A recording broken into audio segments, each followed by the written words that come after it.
Underground golden treasure. Sonal नाम की एक औरत अपने बेटे विक्रम के साथ रहती थी। सोनल का पति रघु एक नंबर का लालची और खुद कर्ज इंसान था। वो बिना मेहनत के ही ऐशो आराम की जिंदगी बिताना चाहता था, जिसके चलते उसने सोनल और विक्रम को छोड़कर शालिनी नाम की एक अमीर औरत से शादी कर ली। सोनल विक्रम को लेकर अपना जीवन गुजार रही थी। सोनल दूसरों के घरों में झाड़ू पोछा और बर्तन मांजने का काम करती थी और विक्रम की देखभाल करती थी। विक्रम अपनी माँ को यूं मेहनत करते देख बहुत उदास होता था, पर छोटा होने के कारण वो अपनी माँ की मदद नहीं कर पाता था। वो हमेशा अपनी माँ से कहता था, माँ, मैं बड़ा हो जाऊंगा ना, तो तुम्हें काम करने की कोई जरूरत नहीं होगी। मैं तुम्हारे लिए ढेर सारा सोना लेकर आऊंगा और तुम्हें एक रानी की तरह रखूंगा। सोनल अपने बेटे के इन प्यारी प्यारी बातों से खुश हो जाती थी और अपनी सारी तकलीफ और परेशानियां भूल जाती थी। वो अपने बेटे को गले लगाते हुए कहती है, ठीक है बेटा, मैं उस दिन का इंतजार करूंगी। पहले तुम अच्छे से पढ़ाई पर ध्यान दो, क्योंकि पढ़ाई ही एक ऐसी चाबी है जिसे तुम दुनिया के सारे खजाने को पा सकते हो। चलो अब सो जाओ, सुबह जल्दी उठना है ना। विक्रम अपनी माँ की हर बात को गांठ बांध लेता था और वो दिन रात खूब मन लगाकर पढ़ाई करता था। दिन बीत गए, विक्रम देखते ही देखते बड़ा हो गया। विक्रम की पढ़ाई पूरी हो गई। अब वो नौकरी की तलाश में था। एक दिन वो चाय की दुकान पर बैठकर अखबार पढ़ रहा था कि तभी उसकी नजर अखबार में छपी खबर पर पड़ती है। वो तुरंत उस अखबार को लेकर अपनी माँ के पास जाता है। माँ, देखो अखबार में लिखा है कि जमीन के अंदर ढेर सारा खजाना मिला है। मैं भी तुम्हारे लिए खजाना ढूंढ कर लाता हूँ। सोनल अपने बेटे की बात सुनकर हंसने लगती है और कहती है, ठीक है, ले आना, पहले तुम कुछ खा तो लो। अगले दिन विक्रम अपनी माँ को बिना बताए जंगल में चला जाता है। उसने कहीं से पढ़ा था कि जंगल में खजाना छुपा है। इसी बात को सोचते हुए वो जंगल में काफी दूर चला जाता है। जंगल में कई सारे खूंखार जानवर थे। विक्रम उन सब से बचते बचते आगे बढ़ रहा था। 2 दिन बीत जाते हैं। भूख और प्यास के मारे विक्रम की हालत बहुत खराब हो गई थी। वो अब चल भी नहीं पा रहा था कि तभी उसकी नजर एक आम के पेड़ पर पड़ती है। सारे पेड़ पर सिर्फ एक ही आम था। विक्रम जैसे ही उस आम को तोड़कर खाने जाता है, तो उसे दर्द से करहाने की आवाज सुनाई देती है। अरे, ये कैसी आवाज है? लगता है कोई मुसीबत में है। ये सोचकर विक्रम इधर उधर देखने लगता है। वो थोड़ा सा आगे जाकर देखता है कि एक बूढ़ी औरत एक पेड़ के नीचे बैठी भूख और प्यास से तड़प रही थी। विक्रम उसके पास जाता है और उससे पूछता है, अरे दादी, कौन हो तुम और इस जंगल में क्या कर रही हो? बेटा, मुझे मेरे बच्चों ने घर से निकाल दिया। 2 दिन से मैं भूख और प्यास के मारे भटक रही हूँ।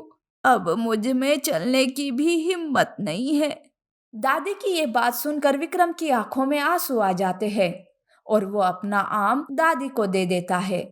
दादी बहुत भूखी थी। वो तुरंत विक्रम के हाथ से आम को छीन कर खा लेती है। जैसे ही वो आम खाती है, वो बूढ़ी औरत एक सुंदर सी परी में बदल जाती है। विक्रम ये देखकर तो चौंक ही जाता है। तब परी कहती है, विक्रम, मैं जानती हूँ कि तुम यहाँ खजाने की तलाश में आए हो। यहाँ तुमसे पहले भी कई सारे लोग आए थे, पर सबके सब खुदगर्ज और मतलबी थे। एक तुम ही हो जो भूखे होते हुए भी बूढ़ी औरत की भूख मिटाई। मैं तुम्हारे इस नेक विचार से खुश हुई। तुम जिस आम के पेड़ से आम तोड़कर लाए थे ना, उसी पेड़ के नीचे खजाना छुपा हुआ है। तुम उस खजाने से गरीबों की मदद करना। और हाँ, अगर कोई लालच की तो अंजाम बहुत बुरा होगा। विक्रम परी का धन्यवाद करता है और आम के पेड़ के पास जाता है। वो वहां की जमीन की खुदाई करने लगता है। उस जमीन में एक खुफिया दरवाजा था। विक्रम उस दरवाजे के अंदर जाता है। वहां की सारी चीजें सोने और हीरे से बनी हुई थी। वहां ढेर सारा खजाना छुपा हुआ था। उसे देख विक्रम की आंखें खुली की खुली रह जाती है। वो वहां से थोड़ा सा सोना लेकर अपनी माँ के पास जाता है। सोनल विक्रम के पास सोने को देखकर चौंक जाती है। माँ, आज के बाद हमारे गांव की कोई भी माँ गरीब नहीं होगी। मैं सबके लिए ढेर सारा सोना लाऊंगा। ये कहकर विक्रम अपनी माँ को सारी बात बताता है। विक्रम एक बड़ा ट्रक ले जाकर उस अंडरग्राउंड खजाने में से सोना और हीरे लेकर गरीबों में बांटता था। ये बात पूरे गांव में आग की तरह फैल जाती है। जरूरतमंद लोग और गरीब लोग विक्रम को एक मसीहा मानने लगे। ये बात विक्रम के लालची पिता रघु को पता चलती है। वो सोचता है, इस निकम्मे विक्रम का दिमाग सठिया गया है। भला कोई हाथ आए सोने को यूं गरीब फटीचरों में बांटता है क्या? मैं एक काम करता हूँ। मैं खुद एक बड़ा सा ट्रक ले जाकर उस सारे खजाने को ले आता हूँ और फिर गांव में सबसे अमीर आदमी बन जाऊंगा। रघु अगले दिन एक बड़ा सा ट्रक लेकर जंगल में जाता है। जंगल में रघु को वो बूढ़ी औरत मिलती है और वही कहती है जो उसने विक्रम से कहा था। ये सुनकर रघु कहता है, अरे वाह बुढ़िया, अच्छा किया तेरे बेटों ने जो तुझे घर से निकाल दिया। अब इस उम्र में जी कर भी क्या करोगी? ना काम की ना धाम की, दुश्मन अनाज की। चल हट मेरे रास्ते से, मुझे खजाना ले जाना है। रघु उस बूढ़ी औरत की बेइज्जती करता है। वहां से चला जाता है। कुछ दूर जाते ही उसे एक दरवाजा दिखाई देता है। उस दरवाजे को देखकर रघु अपने मन में सोचता है, अरे वाह, लगता है यही खजाने का दरवाजा है। याहू, मुझे खजाना मिल ही गया। रघु खुशी से नाचते हुए उस दरवाजे को खोलकर उसके अंदर जाता है। जैसे ही वो दरवाजे के अंदर जाता है, दरवाजा अपने आप बंद हो जाता है।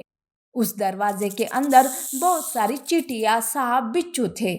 ये देख रघु तो डर के मारे चिल्लाने लगता है। अरे अरे, कोई है? प्लीज दरवाजा खोलो, कोई मेरी मदद करो।